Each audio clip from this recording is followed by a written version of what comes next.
largest environmental lawsuit in the history of the world today is being brought on behalf of 30,000 Ecuadorian Amazonian people against Texaco, which is now owned by Chevron. So today it's against Chevron, but for activities conducted by Texaco. They estimate to be more than 18 times what the Exxon Valdez dumped into the coast of Alaska. In the case of Ecuador, it wasn't an accident. The oil companies did it intentionally. They knew they were doing it to save money out there rather than arranging for proper disposal. Furthermore, a cursory glance at the performance record of the World Bank reveals that the institution, which publicly claims to help poor countries develop and alleviate poverty, has done nothing but increase poverty and the wealth gap, while corporate profits soar. In 1960, the income gap between the fifth of the world's people in the richest countries versus the fifth in the poorest countries was 30 to 1. By 1998, it was 74 to 1. While global GNP rose 40% between 1970 and 1985, those in poverty actually increased by 17%. While from 1985 to 2000, those living on less than $1 a day increased by 18%. Even the Joint Economic Committee of the U.S. Congress admitted that there is a mere 40% success rate of all World Bank projects. In the late 1960s, the World Bank intervened in Ecuador with large loans. During the next 30 years, poverty grew from 50% to 70%. Under or unemployment grew from 15 to 70%. Public debt increased from 240 million to 16 billion, while the share of resources allocated to the poor went from 20% to 6%. In fact, by the year 2000, 50% of Ecuador's national budget had to be allocated for paying its debts. It is important to understand the World Bank is, in fact, a U.S. bank supporting U.S. interests. For the United States holds veto power over decisions, as it is the largest provider of capital. And where did it get this money? You guessed it. It made it out of thin air through the fractional reserve banking system. Of the world's top 100 economies, as based on annual GDP, 51 are corporations, and 47 of that 51 are U.S.-based. Walmart, General Motors, and Exxon are more economically powerful than Saudi Arabia, Poland, Norway, South Africa, Finland, Indonesia, and many others. And as protective trade barriers are broken down, currencies tossed together and manipulated in floating markets, and state economies overturned in favor of open competition and global capitalism, the empire expands. You get up on your little 21-inch screen and howl about America and democracy. There is no America. There is no democracy. There is only IBM and ITT and AT&T and DuPont, Dow, Union Carbide, and Exxon. Those are the nations of the world today. What do you think the Russians talk about in their Council of State? Karl Marx? They get out their linear programming charts, statistical decision theories, Minimax solutions, and compute the price-cost probabilities of their transactions and investments just like we do. We no longer live in a world of nations and ideologies, Mr. Beale. The world is a college of corporations, inexorably determined by the immutable bylaws of business. The world is a business, Mr. Beale.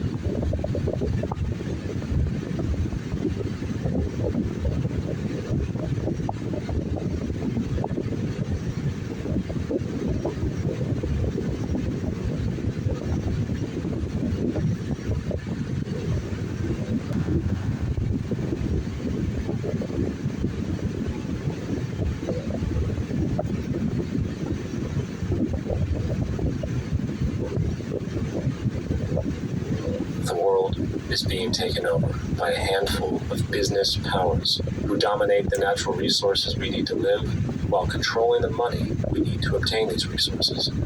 The end result will be world monopoly, based not on human life, but financial and corporate power. And as the inequality grows, naturally, more and more people are becoming desperate. So the establishment was forced to come up with a new way to deal with anyone who challenges the system. So they gave birth to the terrorist. The term terrorist is an empty distinction, designed for any person or group who chooses to challenge the establishment. This isn't to be confused with the fictional Al-Qaeda, which was actually the name of a computer database the U.S. supported Mujahideen in the 1980s.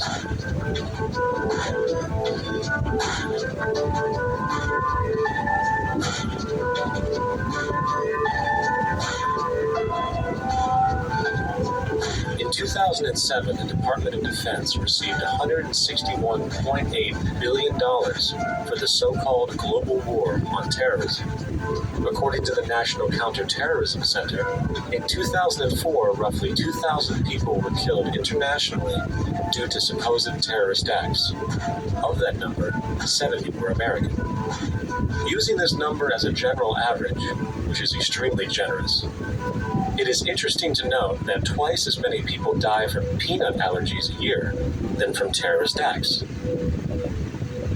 Concurrently, the leading cause of death in America is coronary heart disease, killing roughly 450,000 each year.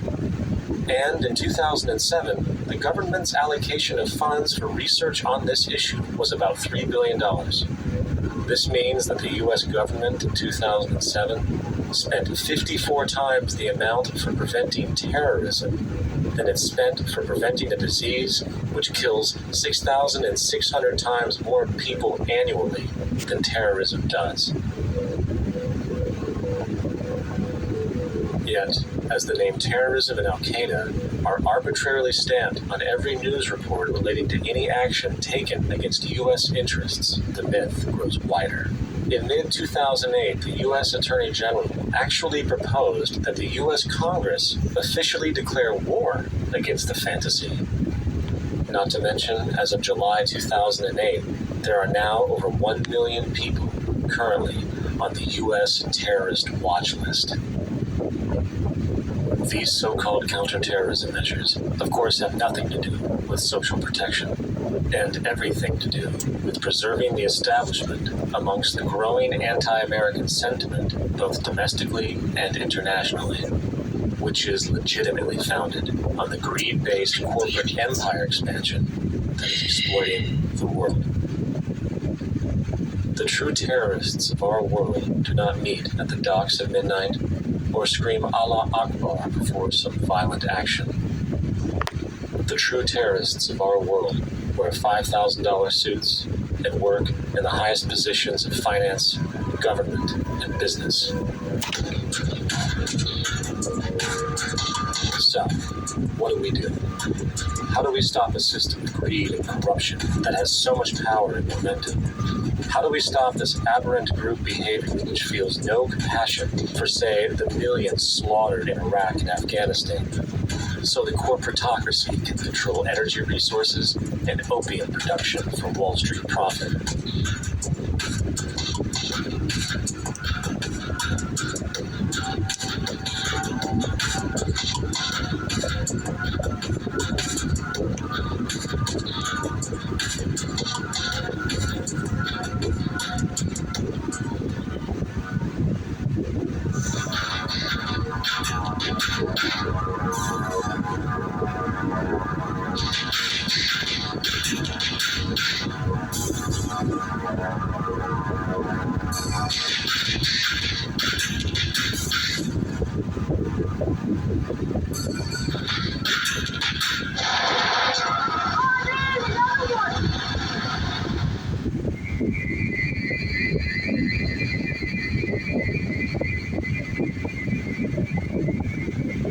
How do we stop a system of greed and corruption that condemns poor populations to sweatshop slavery for the benefit of Madison Avenue?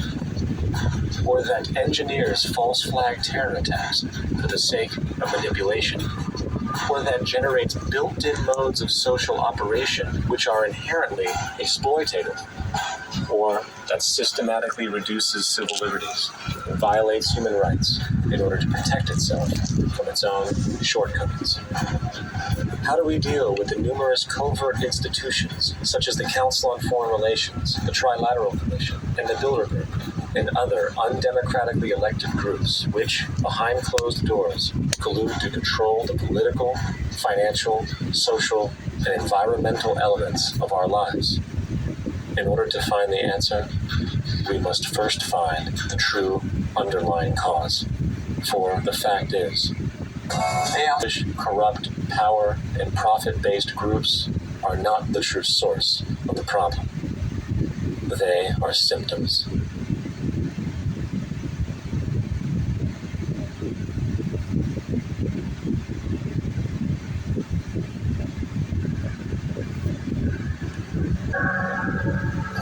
My name is Jock Fresco.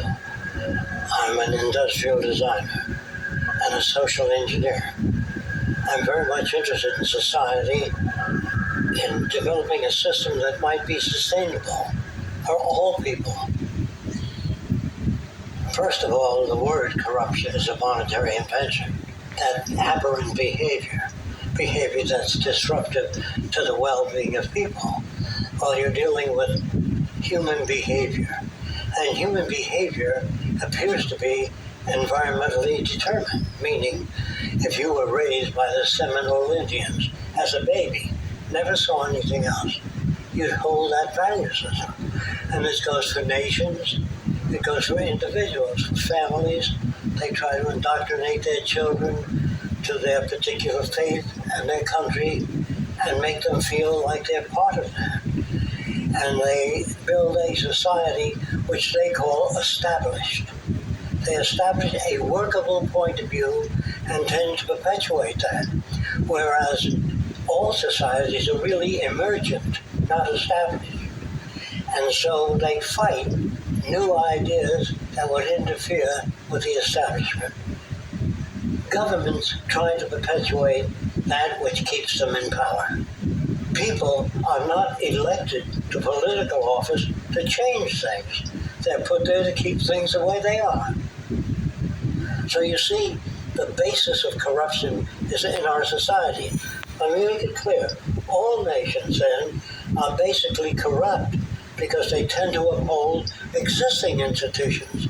I don't mean to uphold or downgrade all nations, but communism, socialism, fascism, the free enterprise system, and all other subcultures are the same. They are all basically corrupt. The most fundamental characteristic of our social institutions is the necessity for self-preservation. Whether dealing with a corporation, a religion, or a government, the foremost interest is to preserve the institution itself. For instance, the last thing an oil company would ever want is the utilization of energy that was outside of its control, for it makes that company less relevant to society. Likewise, the Cold War and the collapse of the Soviet Union was, in reality, a way to preserve and perpetuate the established economic and global hegemony of the United States. Similarly, religions condition people to feel guilty for natural inclinations, each claiming to offer the only path to forgiveness and salvation.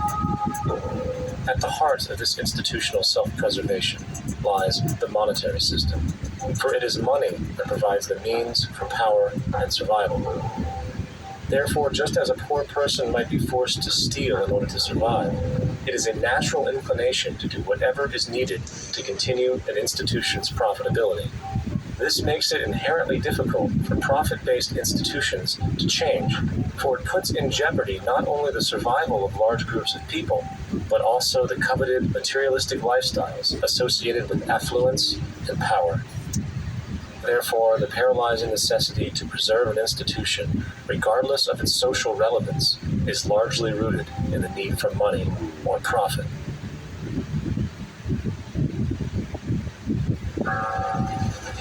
What's in it for me is why people think. And so if a man makes money selling a certain product, naturally he's going to fight the existence of another product that may threaten his institution.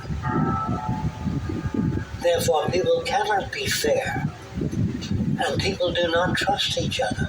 A guy will come over to you and say, I got just the house you're looking for. He's a salesman. When a doctor says, I think your kidney has to come out, I don't know if he's trying to pay off a yacht or that my kidney has to come out.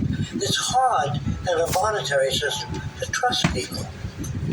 If you came into my store and I said, this lamp that I've got is pretty good, but the lamp next door is much better, I wouldn't be in business very long. It wouldn't work. If I were ethical, it wouldn't work. So when you say industry cares for people, that's not true. They can't afford to be ethical. So